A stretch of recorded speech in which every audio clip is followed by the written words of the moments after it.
First and 10 at their own 15. They'll start this drive out on the ground. And from the 15, they're able to work this up to the 20 for a pickup of a handful. That's it. That's what you want. Straight ahead positive gain. Just keep that clock ticking.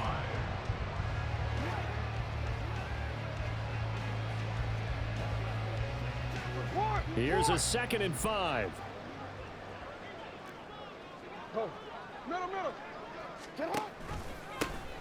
They'll keep it on the ground. It's Franklin, and he's brought down at the 24 after a gain of 4. Brandon, I've got to think this offensive line has got some smiles on its faces. And I know it sounds crazy, but they practiced for this back in training camp. They knew they'd be in situations where it'd be extra defenders in the box coming after them, trying to keep them from locking down a game. Right now, they want to show the world they're up to the challenge. On 3rd down, Franklin. And he'll be taken down, but he does have first down yardage. Give him the 3rd down conversion, 5 yards on the play. No doubt those are the types of carries they're looking for here, Charles. The lead in the 4th quarter. This is when coaches that have a reliable running game, they breathe a little easier on the sideline. Yeah, they love the idea that they can take the air out of the football at this point of the game. That means they're really counting on that offensive line, counting on the runners, taking care of the football. Because you're going to tell your quarterback, hey, no time to be a hero. We're not going to throw it here. Just eat up that clock. And if you have the ball, they can't score. Well, they'll take that every time with a lead. 1st down, 4th quarter, getting 8 yards. You love that. They will take it, and you have to ask the defensive guys, why did you give it? I mean, you know the situation. You're down, have to stop them, have to get the football back. But 8 yards on 1st down puts them back on their heels. And he's going to have the Ravens first down as he'll get this up to about the 42. At carries like that, that's how they're going to continue to salt this thing away here, Charles, in the 4th quarter. Yeah, how about that? A new set of downs. Clock continues to move. No better way to close out a game than to tap those mastodons you have up front and say, guys, keep pounding them. Let's keep the ball, keep their offense on the sidelines, and let's close this one out. They'll run on 1st down. It's Franklin, and he's going to ball his way forward to the 48. 148 yards rushing for him now as he has been tremendous all day long. If you're in the offensive huddle, you're smiling after that play because you've certainly got them guessing now. 2nd and short, could they just hand it off for another big gain? Or do they take advantage of this spot to take a big shot downfield? On 2nd down now. It's Franklin, and he's able to get across midfield and down into Buccaneer territory. A 3-yard pickup on 2nd and 4. Now they'll need to convert here on 3rd and a little more than a yard.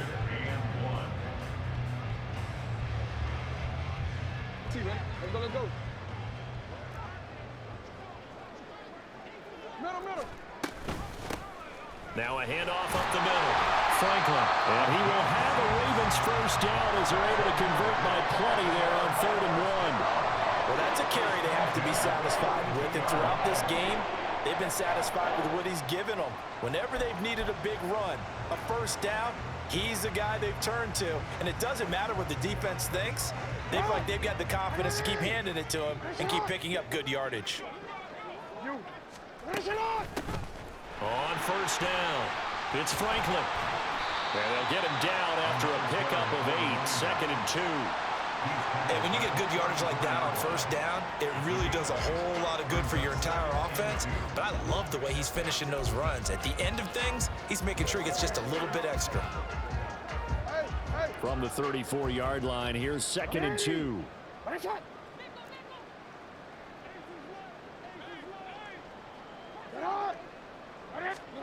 And now Jackson will look to throw it. And it's knocked away and incomplete. I think it's pretty evident that any blowout isn't going to be big enough for them. They're already up 7 full touchdowns, and that's still not stopping them from throwing it deep downfield, taking their shots, trying to add more points. So they need 2 yards here on 3rd down. Remember, they're already 2 of 2 on 3rd down conversions on this drive. No, we changed it.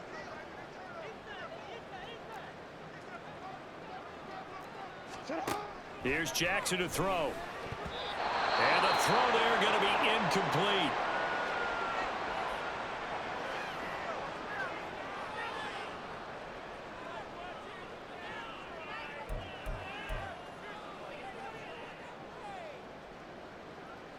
And with things looking pretty good on the scoreboard, they're going to keep the offense out there and go for it here on fourth. They'll try and run for it and try to push his way forward, but I think he's going to be short, and he is short. He needed 2. He only got 1. And this long drive is going to wind up yielding nothing.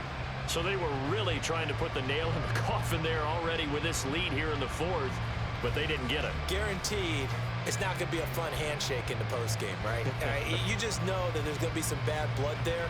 And I know if we go to the postgame press conferences, the winning coach, you know what he's going to say, why he did it? We need the points, okay? Because you never know at the end of the year if points are going to come into the tiebreaker if we're trying to get into the playoffs. That's always the standard justification.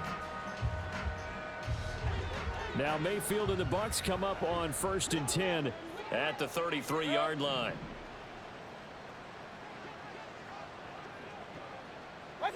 So the offense a little antsy. The flag comes out and a 5-yard penalty. Ball start. Offense. So they accept the penalty, of course, and push the offense backwards a bit.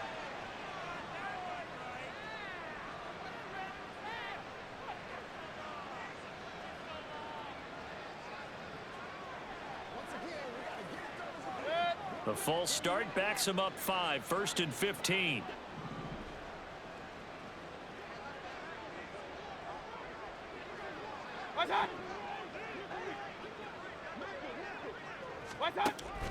On the draw, it's White.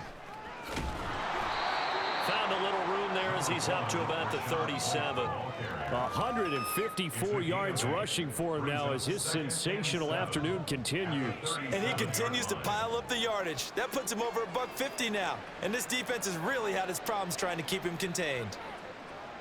Here's a 2nd down and 7 from the 37.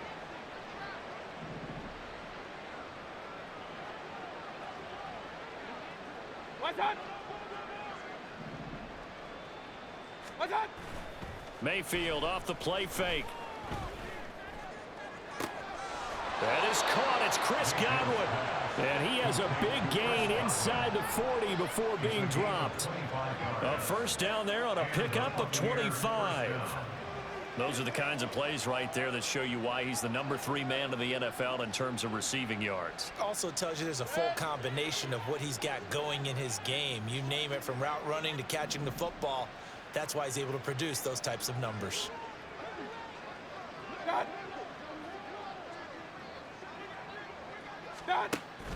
They run the draw play. This is White. And down inside the 35 he goes to the 32-yard line. 7 yards on the pickup there, and it'll leave him with a 2nd and 3. That play wasn't quite as big as the play that preceded it, but still, gotta like the way they're moving the football, partner. Absolutely. Pretty good room to run on that last play. Yeah, they didn't get a 1st down, but still, you'll take runs like that each and every time, won't you?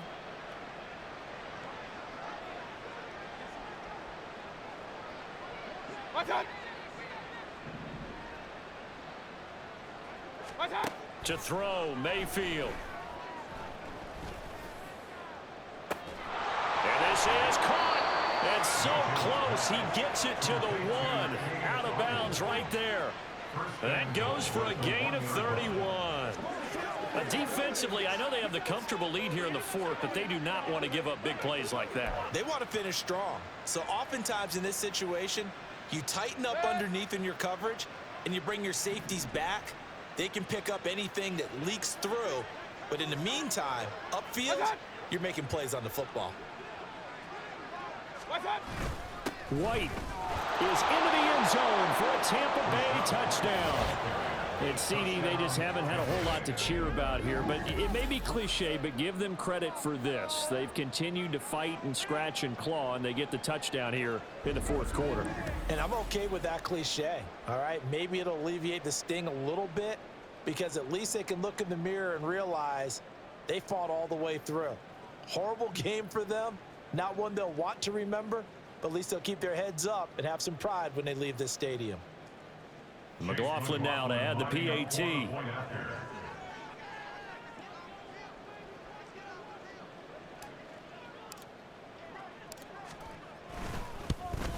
And it's no good. No, he misses the extra point, and our score stays right where it is.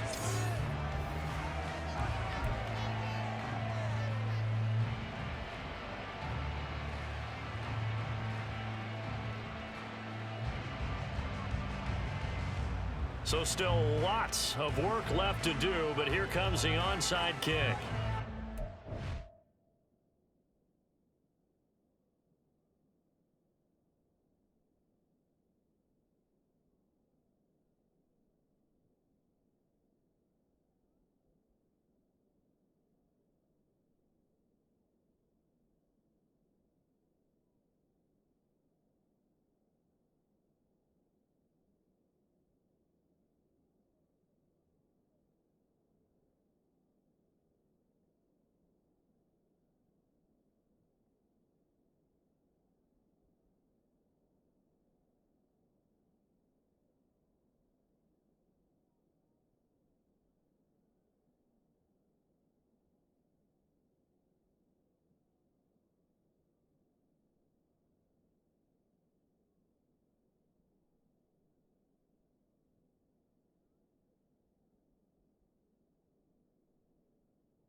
And this one recovered by the hands team for the Ravens.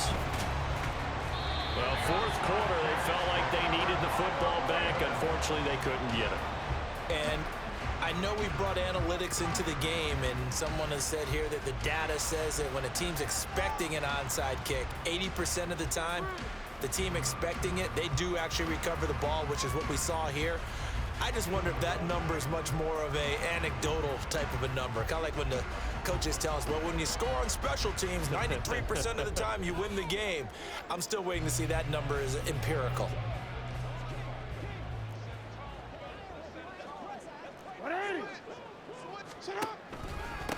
They'll run on first down. It's Franklin. Just a yard on the first down carry, so it's 2nd and 9. That felt like a trap because it looked to me like the opposing front was on that play from the get-go. They had everyone crashing the ball carrier before he even made the line, and they hold him to just a yard.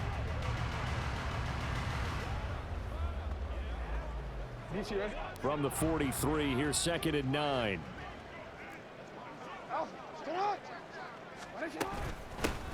They'll keep it on the ground. Franklin. And the stop here will come at the 38-yard line. It's not a huge breakaway run, but if your starting running back finishes the game with averages of 5 or 6 yards per touch, you'll take that every single time.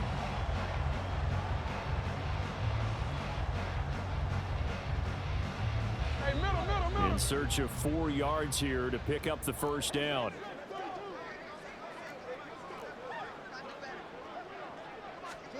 From the gun on 3rd down, Jackson. A short throw caught by Andrews. And he's going to be taken down right at the line. So he stopped for no gain. And it'll be 4th down. Excuse my snarkiness here, but isn't the idea of completing a pass supposed to mean you get downfield and gain yards? Especially on 3rd down. Yeah, that one. How about the defense? Figured that one out in a big way. Yeah, they completed it all right and lost yardage. And that is no good. But that's just a minor blip here in what's been a thoroughly dominating performance.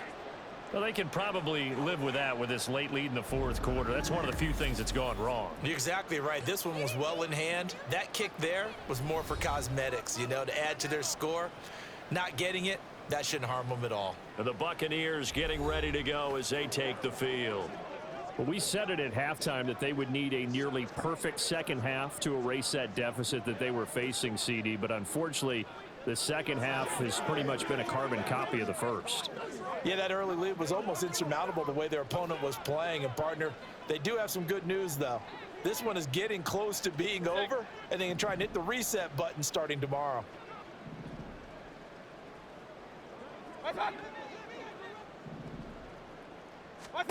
A first down throw for Mayfield. Looking downfield for Godwin. And he bats it away, and it falls down incomplete. And that's another play that's painted the picture of this game overall. It's been a blowout. It's been continually fueled by big turnovers and stops for one side and an inability to advance the ball from the other. After the incomplete pass, here now is 2nd and 10.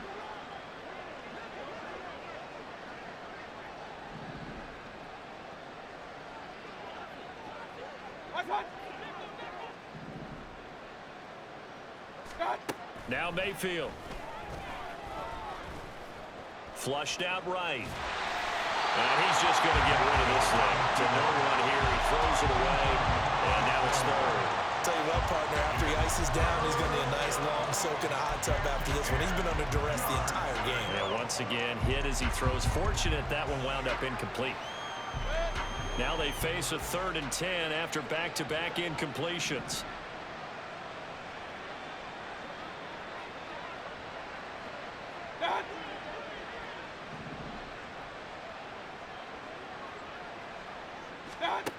They'll set up a throw.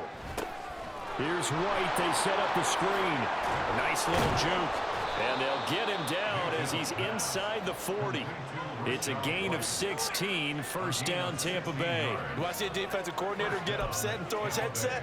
This is the kind of play that'll do it. You force 3rd and long. This is almost sort of a give-up play. You're just hoping to get something positive, and it winds up breaking big, and they convert on 3rd down.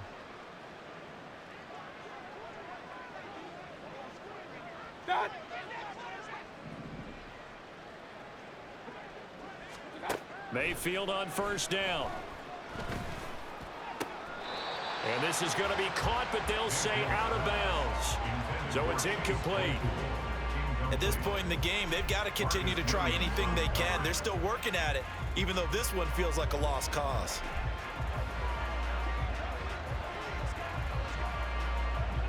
So line of scrimmage still the 39 on 2nd and 10.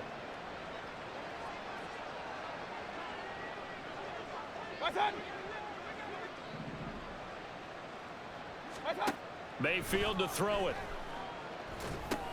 This is White on the screen. And he is out of bounds, but not before he's inside the 30.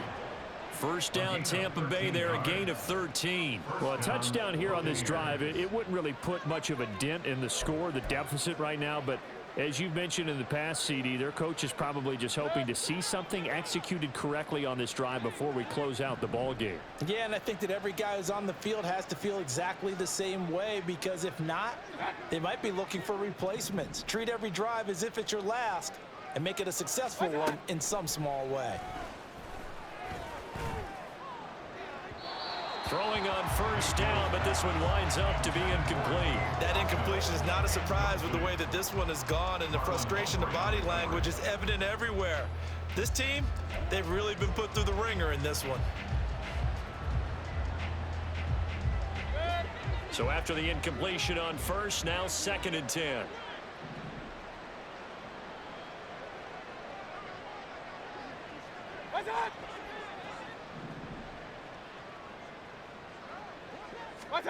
And again, it's Mayfield. And he is going to be taken down. They got him. As that is going to take us to the 2-minute warning.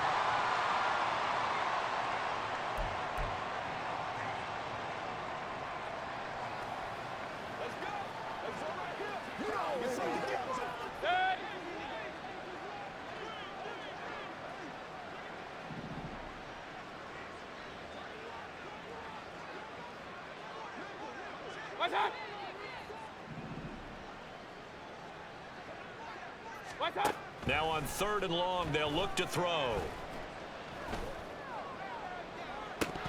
And oh no, it's incomplete. That's a touchdown if he holds on, but somehow took his eyes off of it, falls to the ground, and brings up 4th down.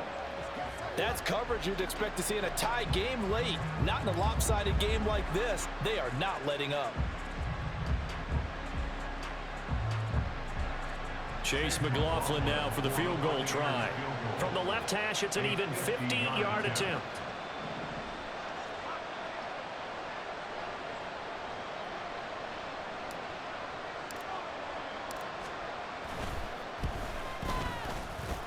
And I don't think this has the carry. It does not. It's no good, and they will remain well behind.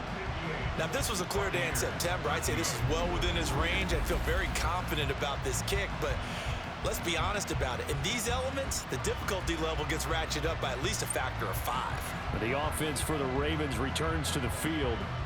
Now they are really in the driver's seat here, enjoying this lead late in the fourth quarter. The defense does have all 3 timeouts, but at this point, doesn't look like it's going to matter much. Baltimore with good starting field position as they come up 1st and 10 at the 40. They'll start this drive out on the ground. And not much room to operate as they'll get this up only to about the 41. Now the Bucs going to use the first of their timeouts as they'll talk things over prior to this upcoming 2nd down play.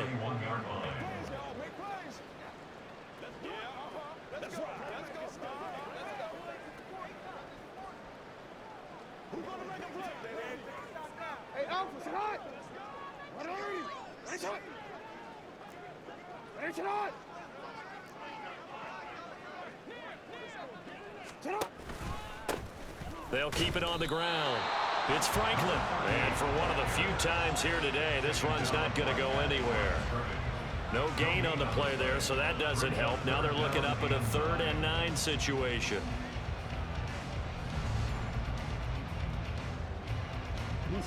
They'll come to the line here needing 9 yards to pick up the first. On 3rd down, Jackson. Pass taken in by his big tight end. And he has a big gain inside the 40 before being dropped. Last play, they got stuffed at the line. Different story here, over 20 yards. Partner, I know we're still in the afternoon slate here. Some primetime games still on the docket, but it's going to be tough to top this effort. What an offensive performance we have seen. They have been unstoppable from the moment we began this game, and they're not holding back. They're still throwing the football here in the 4th. They certainly are, and let me tell you something. If you're old school, you don't like this at all. But in today's football, you just go ahead and savor it. Watch a team execute at a high level. Doesn't matter what the scoreboard says. And the result here, a pickup of 8. Leaves them with 2 to go on 2nd down. Now a timeout called for by the defense as they get it with 16 seconds remaining on the clock.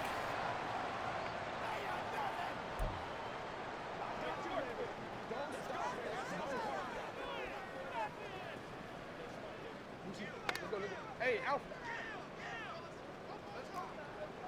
Hey, middle. The D can only stop it one more time as they take the knee. The Bucs forced to use their 3rd and final timeout. It'll be their 3rd and final timeout, so as they talk things over, we'll step aside.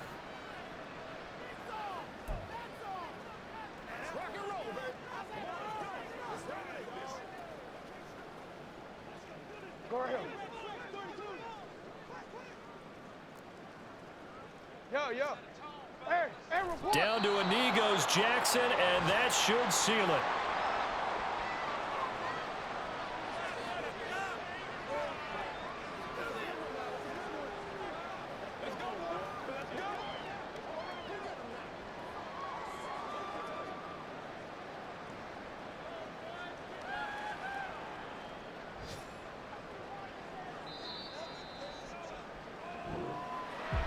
Well, fans usually love to see scoring, and there was no shortage of it today. What a dominant showing from an offense that was truly playing at an elite level in this contest. Partner, this game was over a long time ago, and you noticed they did not want to slow down anything. Absolutely a dream scenario for everyone on that offense, and they took advantage of every second. Guaranteed popcorn for everyone in their film session. So for the Ravens, it'll be a 500 start as the win gets them back to 2-2. And they will hit the road next week to take on the Cincinnati Bengals. Meanwhile, for the Bucs, they also will exit this one at 2-2. And they'll get a chance to redeem themselves at home next week. That'll do it for us. I'm Brandon Gaudin alongside Charles Davis. Thanks to our entire crew as well. We'll talk to you next time. So long, everybody.